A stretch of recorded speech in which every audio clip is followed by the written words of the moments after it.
Shalom Bapak Ibu Saudara dikasihi dan diberkati oleh Tuhan. Jumpa kembali dengan saya Pendeta Yusuf Panggo di dalam program kita Renungan Firman Tuhan. Ini merupakan video pembahasan ketiga dari tema kita Sukacita Sejati.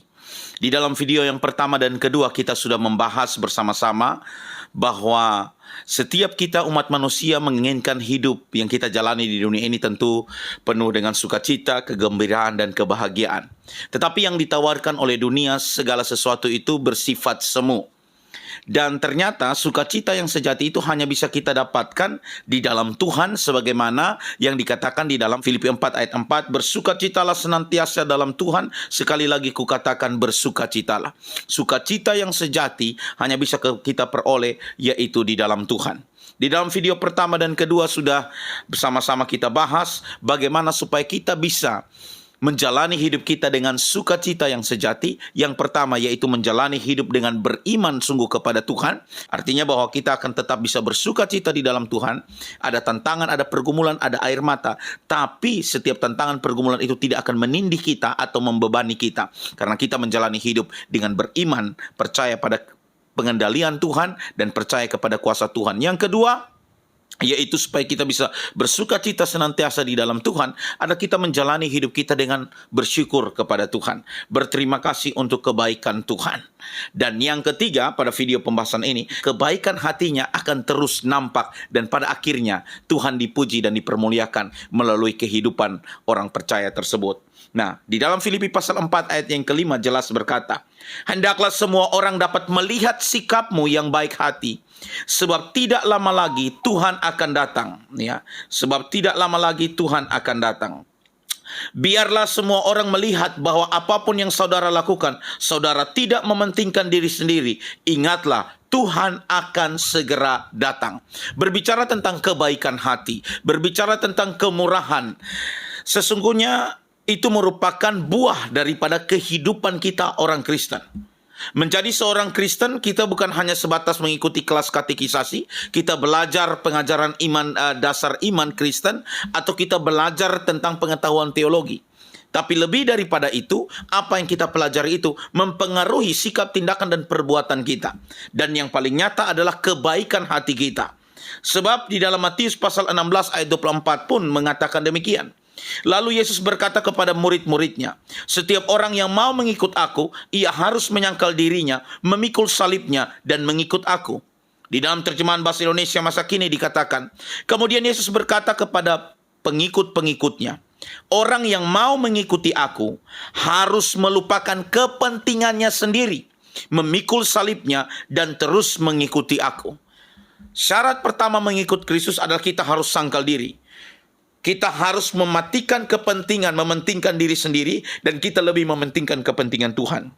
Maka orang yang bisa menyatakan kebaikan hatinya, yaitu ketika orang tersebut dia tidak mementingkan kepentingan dirinya sendiri. Sehingga dia mudah sekali peduli, dia gampang sekali mau menolong orang lain.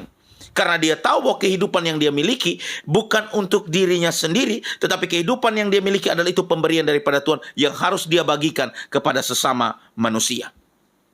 Oleh sebab itu, kebaikan hati orang yang bersukacita di dalam Tuhan, ya, dia akan menyatakan kebaikan hatinya kepada orang-orang di sekelilingnya.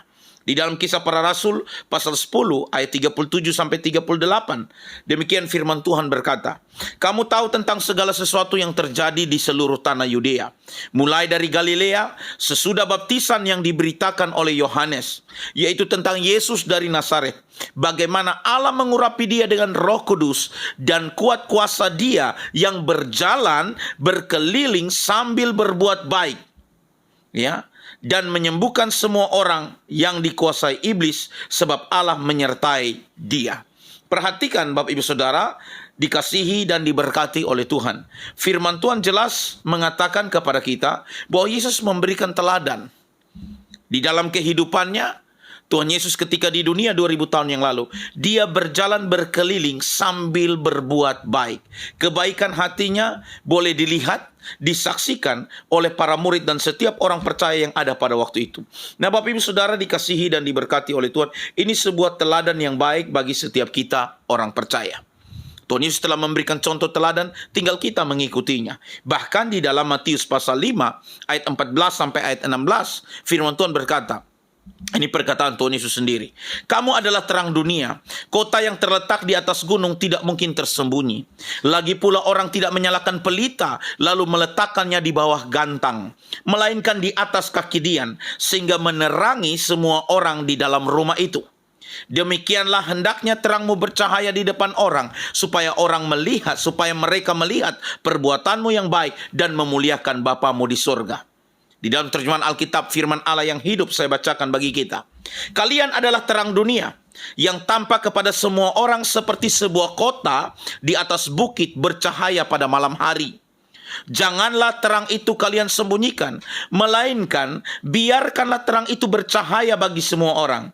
Biarlah semua orang melihat kalian berbuat baik, sehingga mereka memuji Bapa kalian yang di surga. Nasihat daripada Tuhan Yesus sendiri. Tuhan Yesus menjelaskan bahwa setiap kita orang percaya, kita seperti kota yang ada di atas bukit, yang dimana kota itu akan terang pada waktu malam hari. Maka Tuhan bilang jangan sampai kita menyembunyikan terang itu. Biarlah orang melihat perbuatan baik kita dengan satu tujuan, bukan untuk kesombongan diri, bukan untuk membanggakan diri, bukan untuk kebesaran organisasi, tapi kita lakukan itu semua supaya Bapa kita di sorga dipuji dan dipermuliakan. Bahkan Rasul Petrus juga menekankan penting sekali orang Kristen, sekalipun ada tantangan, mereka menghadapi tekanan, apalagi mereka jemaat mula-mula dalam tekanan yang berat, siksaan, aniaya. Tapi Rasul Petrus juga menasihatkan untuk mereka terus berbuat baik, bersinar, menyatakan kebaikan Tuhan. Di dalam 1 Petrus pasal 2 ayat yang ke-12.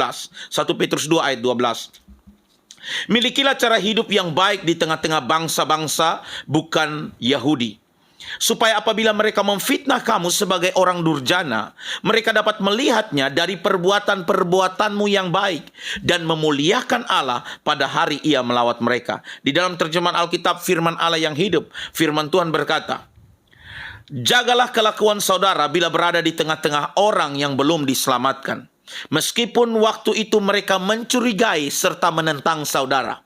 Kelak pada waktu Kristus kembali, mereka akan memuji Allah karena perbuatan baik yang telah saudara lakukan. Kita dituntut hari ini, mati pasti masuk surga, teologi Kristen, karena karya penebusan Kristus yang Bapa lihat, ya, pengorbanan Kristus yang sempurna, sehingga kita yang meninggal di dalam Kristus kita beroleh selamat. Namun hari ini faktanya kita masih hidup di dunia. Maka apa yang harus kita lakukan? Kalau kita betul-betul sudah diselamatkan, mari kita munculkan, ya, menghasilkan, ya, kehidupan yang baik, yang memuliakan nama Tuhan. Hari ini mungkin orang mencurigai kita, orang menentang kita, orang memfitnah kita. Tidak perlu kita balas. Tetap hiduplah, ya, di dalam kebenaran. Tetap lakukanlah perbuatan-perbuatan baik. Karena satu kali kelak, orang-orang yang mungkin memfitnah, menjelekkan kita, justru mereka akan memuji Tuhan karena mereka melihat perbuatan baik yang kita lakukan. Ini menjadi tanggung jawab, PR sungguh bagi setiap kita orang Kristen, apalagi pelayan Tuhan yang mengaku adalah pengikut Kristus. Bukan hanya sebatas otak kita yang besar dengan mungkin pengetahuan teologi, pengetahuan dasar iman Kristen, tapi di dalam perbuatan kita itu akan berbicara lebih kuat siapa diri kita sesungguhnya.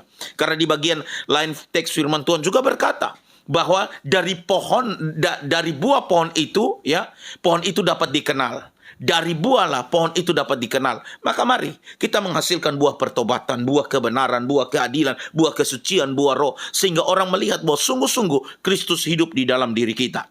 Jadi Bapak Ibu Saudara, bagian ketiga, bagaimana supaya kita bisa memperoleh sukacita yang sejati di dalam Tuhan. Pertama, menjalani hidup dengan beriman. Yang kedua, menjalani hidup dengan ucapan syukur. Dan yang ketiga, biarlah kebaikan hati kita, perbuatan baik kita pancarkan untuk memberikan kesaksian dengan satu tujuan, Tuhan dipermuliakan melalui kehidupan kita. Orang yang bersukacita di dalam Tuhan adalah orang yang baik. Ia akan murah hati sebab ia tahu bahwa apapun yang ada padanya merupakan pemberian Tuhan semata-mata. Ia memberi, ia menyatakan kebaikan hatinya sebab ia yakin pada pemeliharaan Tuhan atas hidupnya. Maka sekalipun kita menghadapi tantangan kesulitan, kita tidak akan bersungut-sungut karena kita tahu kita mau memberi, karena hidup kita bukan bergantung kepada uang, harta yang kita punya yang kita berikan, tetapi hidup kita bergantung kepada pemeliharaan daripada Tuhan semata-mata. Memberi tidak akan membuatnya kekurangan, sebaliknya memberi membuatnya menerima lebih dari Tuhan. Karena itu Bapak Ibu Saudara, marilah kita jalani hidup kita untuk kita memperoleh sukacita yang sejati dengan beriman, dengan bersyukur, dan menyatakan kebaikan hati kita. Dengan kita melakukan perbuatan baik, nama Tuhan kita dipuji dan dipermuliakan. Kiranya renungan ini memberkati kita semua. Amin untuk kebenaran firman Tuhan. Shalom.